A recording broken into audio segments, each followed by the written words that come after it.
Hello everybody, back again. Today I'm going to try something a little different.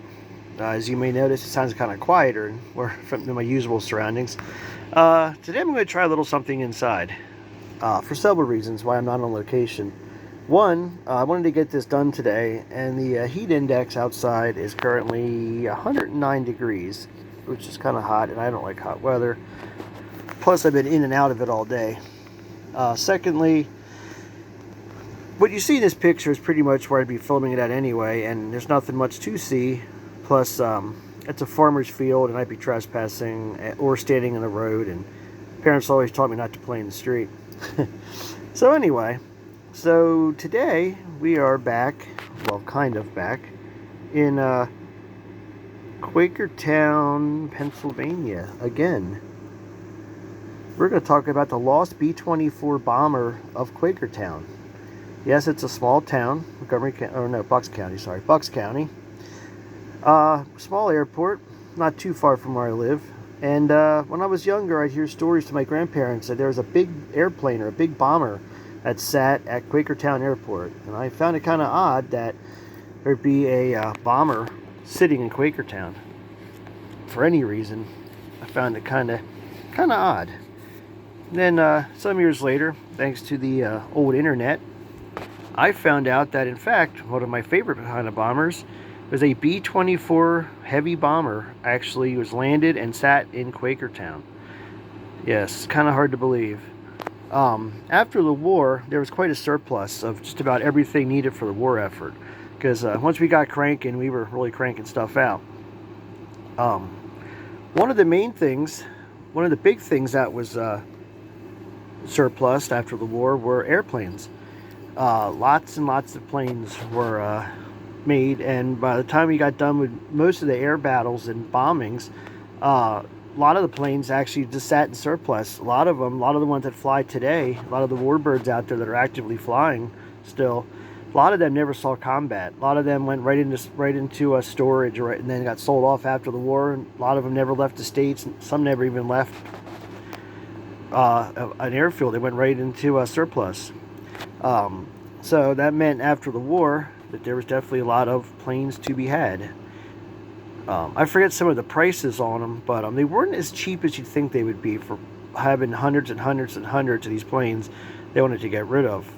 Like I said, the price you would expect to be a little less than it was, but they weren't super cheap.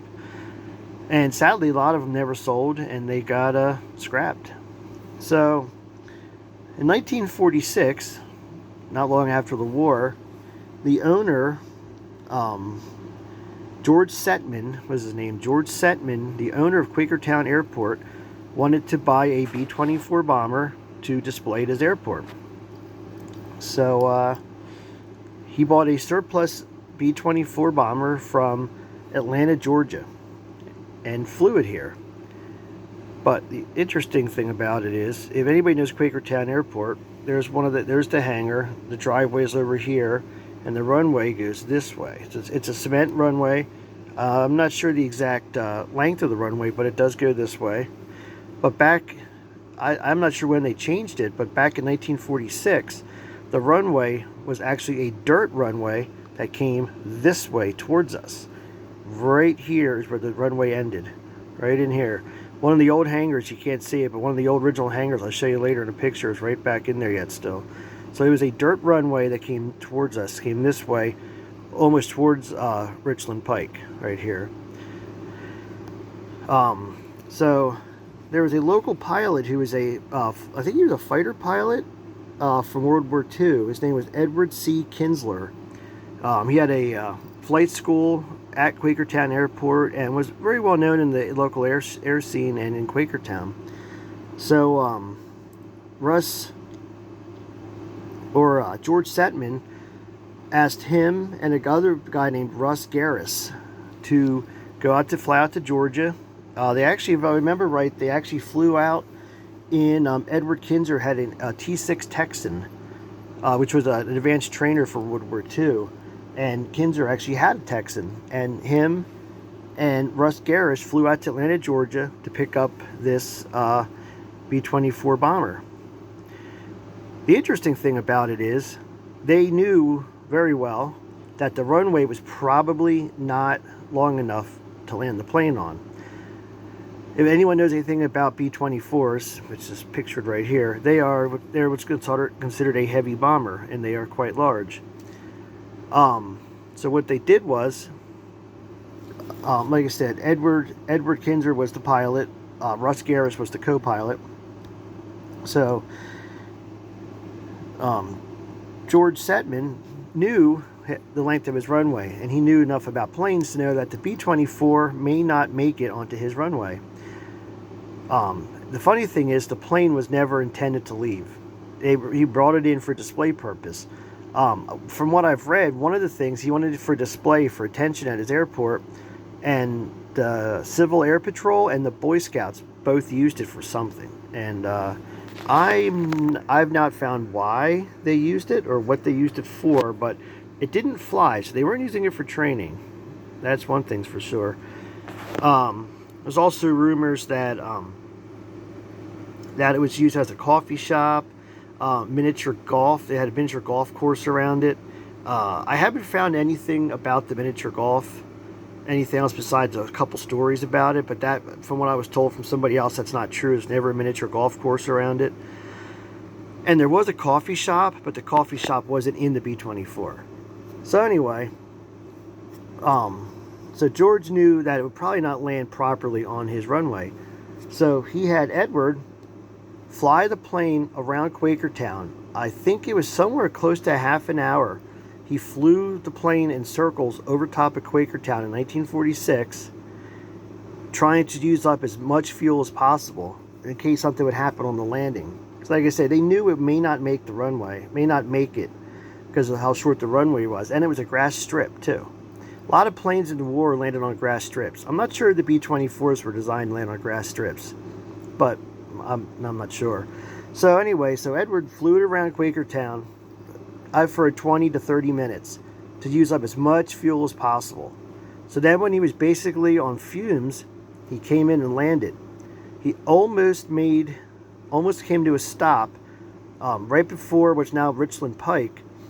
He hit a ditch at the end of the runway, broke the front landing gear off, as you can see, and the plane went on its nose. If you look right in there, right about where you see like the tree line change, that right there, right in front of them, that's Richland Pike. Today, Milford Enterprises, and there's some industrial factories and some storage and stuff right along there in Richland Town. And this, like I said, this airport still exists to this day. So he brought the plane in, almost stopped it in time, and it front landing gear busted off, and it almost went out into the road. And as you can tell, they say nothing attracts a crowd like a crowd. And I guess bringing a heavy bomber in just a year after the war into Quakertown was quite the spectacle. So it brought the town out. And here's a picture of the airport soon after it was brought in. This here is Emerson Street. That road is still there. There's a trailer park or something back in here. And right here is modern day Richland Town Pike, which is still there.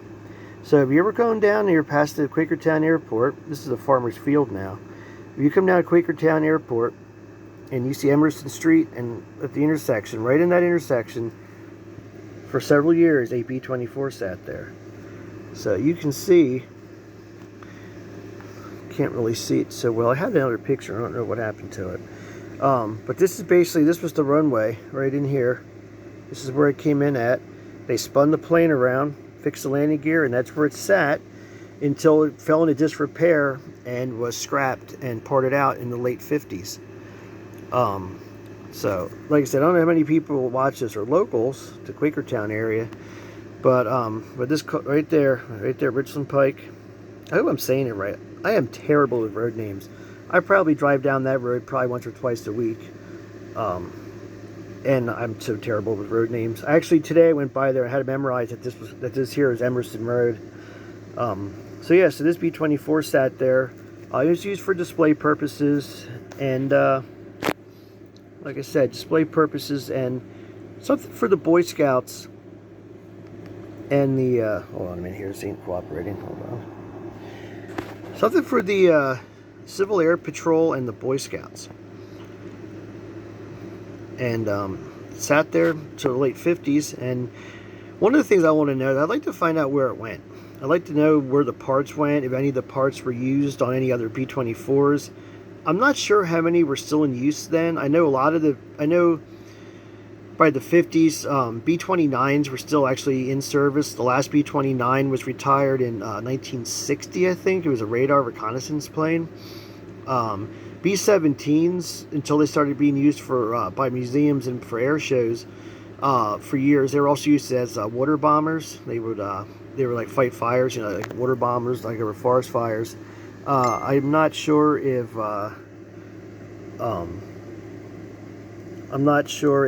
B-24s were used for that or not, but to this day, wow, my brain just went. To this day, there's two of them that are still airworthy. One of them will probably never fly again.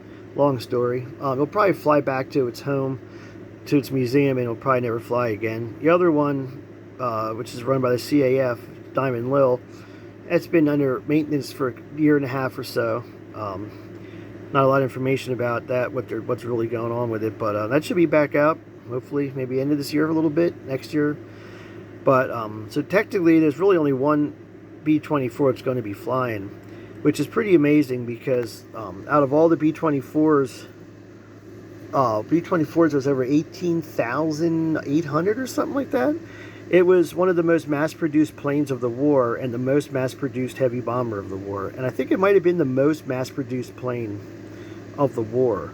And to this day, there is, like I said, two that are airworthy, one that's going to stay flying, one that's not, probably.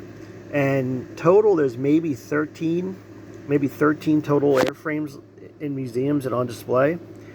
Maybe 13. It's a rare plane, so I don't know what happened to the parts. If any of these parts made it to any other B-24s or parts that went to a museum. I'm on a B-24 Facebook page, and I might post this on there. So if you guys see this, I'm talking about you. I'd like to know a little bit of information about it.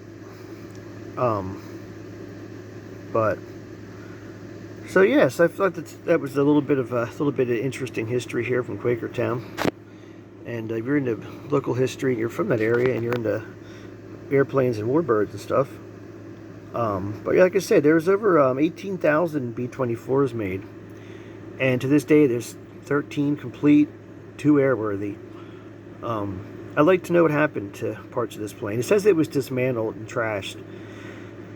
I mean, I guess by 1950, it didn't have a lot of sentimental, and it wasn't really wasn't sought after a collector's item at the time, but in the 50s, but I don't know. So you can see, if I can find this one picture again. You can see this was the one with the nose gun. A lot of them, I should know this, but I should know better because I'm into these planes.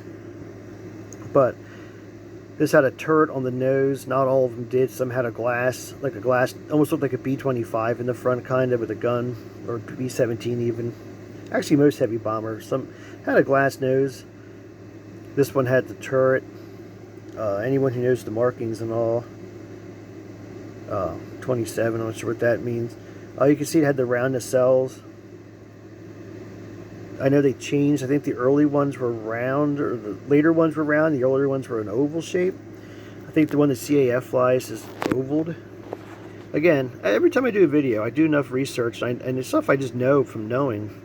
But I tend to forget some of the little details.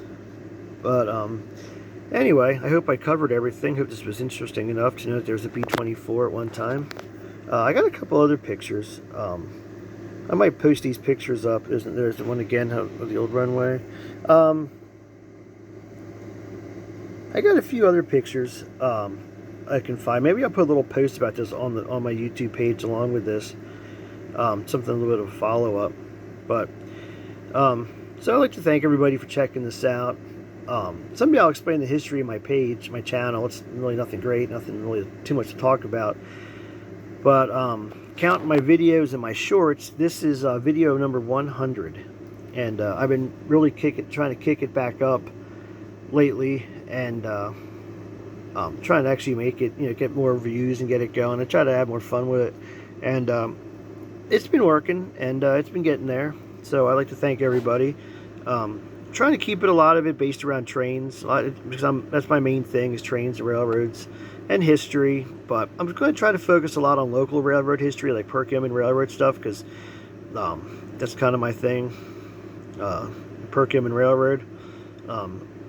I try to mix it in, though. I don't want to do every week as Perkiomen Railroad, but I want to try to mix it in a decent amount.